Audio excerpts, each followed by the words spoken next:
Hey guys, it is Wingy here, and welcome to another Big Finish review. This time we are talking about Davros. This is a series, I must admit, that I've been very excited to listen to because Davros is a very interesting character in Doctor Who lore. And I remember when I first saw it in Doctor Who magazine, I was just sort of like, oh, okay. So they're doing like an origin story for Davros. I'm intrigued. Unfortunately, around that time, because when I first saw it was when it first came out, which was like 2006, I was 11. And when you're 11, you don't tend to make that much money, so you couldn't really buy it. And then I kind of forgot about it. And then when I started doing these Big Finish reviews, I was like, well, you better do Davros then. So yes, in actual fact, Davros is pretty much what I said it was, which is an origin story for Davros. But I quite like how they handle it. So each episode takes place in a different time, so it's not like they all fade into one another. Time has definitely passed in between each episode. So in the first episode, he's this young teenager, and he's voiced by this guy, who is also this guy, which, if you're a fan of football, that's blown my fucking mind. How mad's that? The guy from Chelsea Fan TV is Davros. What the fuck? It's weird, because as I was listening to it, I was like, oh, he sounds like Rory off the kickoff. Nah, it can't be. Then the second episode, he's a little bit older, I think coming up towards his 30s. Then in the third episode, he's even older still. And then the fourth episode, well, it's pretty much before Genesis, essentially. So that's the timeline of this series. It goes from like teenage Davros to literally about just before Genesis starts, maybe a week before Genesis at most. So let's talk about what I like with this series. Now, specifically what I liked is the fact that you get a real insight into Davros, the people around him, the state that Skaro is in, and just everything about this. Like the world building in this, I think is fantastic. I think it shows you the same way that Genesis did. It doesn't just show you that yes, the Khaleds are bastards and they'll eventually be, you know, the Daleks. It shows you that actually the Thals are a bunch of bastards as well. But I like the fact that it also shows you that there is good on both sides. It's not like one is evil, one is good, like it would be later on down the line. It shows you that it's kind of a grey area on both sides, really. But I do like the fact that they did that same way that Genesis did, because the Thals in Genesis of the Daleks are no way the good guys, not the same way that they are in like the original Dalek story. I also like the fact that Davros as a character, it's weird. Now, obviously his beliefs and the way that he thinks and what he wants to achieve and what his core beliefs are as a person, I think are abhorrent. However, what I will say is, I understand why he thinks the way that he does. This series portrays this war and the state that Skaro is in, as well as the people around him, and it shows you why Davros thinks the way that he does. And I wouldn't say that you necessarily sympathise with him or you agree with him, but you do kind of understand why he's reached the conclusions that he has. And as you see him progress throughout his life, you can see that initially he does it for science.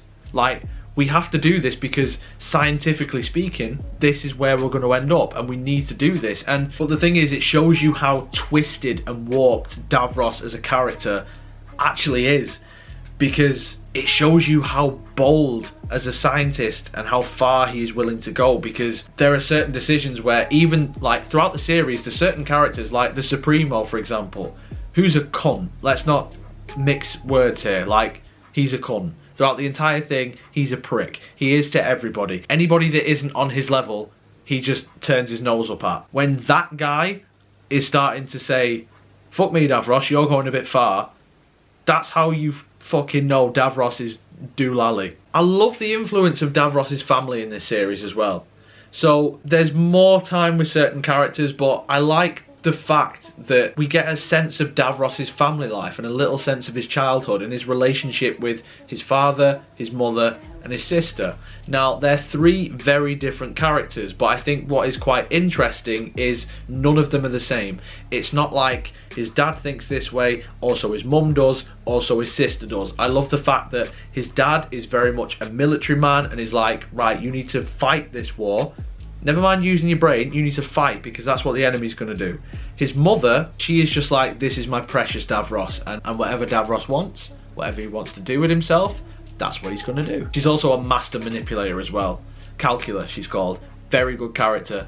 Behind Davros, probably the best character in this entire series. Then you've got his sister, who is neither of those things. Like, she is rather peaceful and doesn't want the war to end and is obviously gonna cause a bit of conflict with the family because, well, you've got like a military leader, a scientist who wants to end the war because he wants to eradicate the Thals, and then you've got his sister who's just like, yeah, just fucking end it, why not? And seeing Davros interact and grow around these characters, especially with some of the decisions and choices that he makes, is very interesting. Very interesting indeed. But right from the get-go, what I will say is you do get this sense of Davros that he is going to turn into something a bit fucking mental. Like, he's kind of got that Jeffrey Dahmer thing.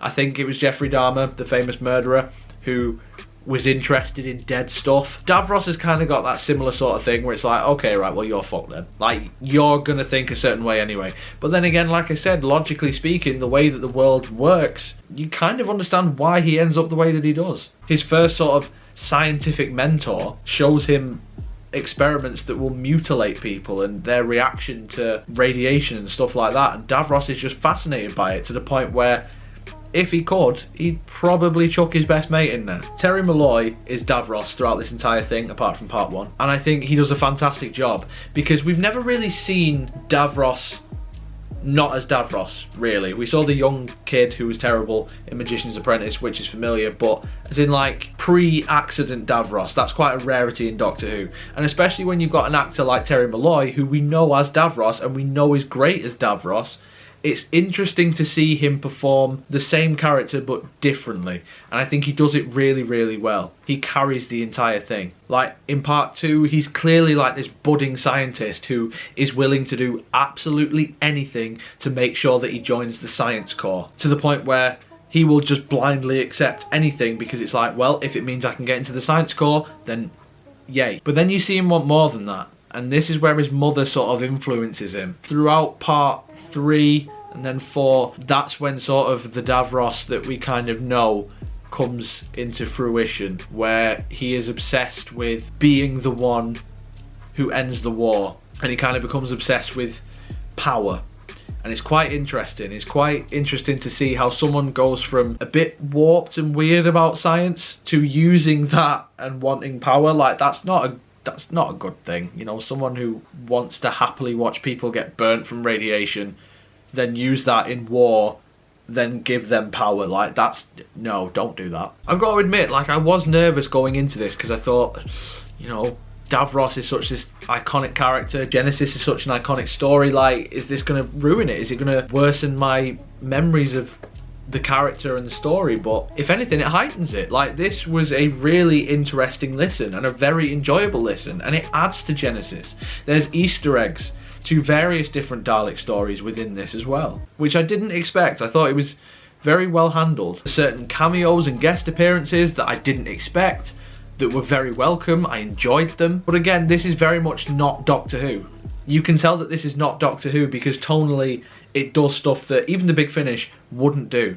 So, for example, there was one that stuck out in my mind and I was just like, whoa, what the fuck? So, for example, there was this weapon that they use where I think it increases the gravity of that person or around that person, or it switches off the gravity. Oh no, it's like a parachute that they've got, I think, and it increases the gravity on the parachute to help them fall to the floor, something like that. And obviously they use it on someone who is stood on the floor and they increase the gravity. I don't think I need to explain what happens, but let's just say they mopped up a puddle after. There was another one that really got me as well with the Thals, where there's this guy who's gone to a Khalid location and he's going to blow the thing up, and he has a message over the communicator and he's like, yes, okay, so I planted all the bombs now. And then the woman just says to him like, okay, your partner and your children will be compensated, thank you for doing what you did for the Thals. Wait, hang on, bang, he gets blown up with him. Like, that's fucking dark. So there's stuff like that within this. Like, it is in a war, and you can tell that it's in a war, and you feel that it is in a horrendous war, and you as the listener are just sort of like, this is never going to end. But then again, you as the listener just sort of realise that, well, actually it will end because you know what's coming. That's the enjoyable thing about this series. The world building, yes, is fantastic, but and the story itself, but because we know where it ends up, it makes it all the more tragic because you can sense that things could have been different, but you know that they never will be. But yeah, this is well worth a listen. It's only 4 parts, I think they're about an hour each, the episodes, so it's like 4 hours. It's honestly so good. It was gripping drama. I enjoyed it from start to finish. And listen, it's not flawless. There are little things here and there that I didn't really like, that sort of were a bit pointless and didn't really go anywhere. Like, there's a love interest plot thread that kind of goes somewhere. Like, it pays off quite well, but I also feel like it didn't need to be there. There's some of the stuff with his father that I think is fucking pointless and is never brought up again, and it's kind of like, why bring that up then? Because this has no impact on the story whatsoever. But then you do get this really nice dark shit, like the first person who would become essentially what a Dalek mutant is, and Davros's reaction to that. Grim. But in the comments below though, guys, let me know what you think of I, Davros. Have you heard it? Do you like it? Do you not? Whatever it is, just let me know. If you enjoyed this video, make sure that you leave a like on it, subscribe for more. Social media and Patreon links will be in the description, as always. So if you'd follow me on any of those things, I'd absolutely love you forever. But until next time, guys, you take care of yourselves. Goodbye.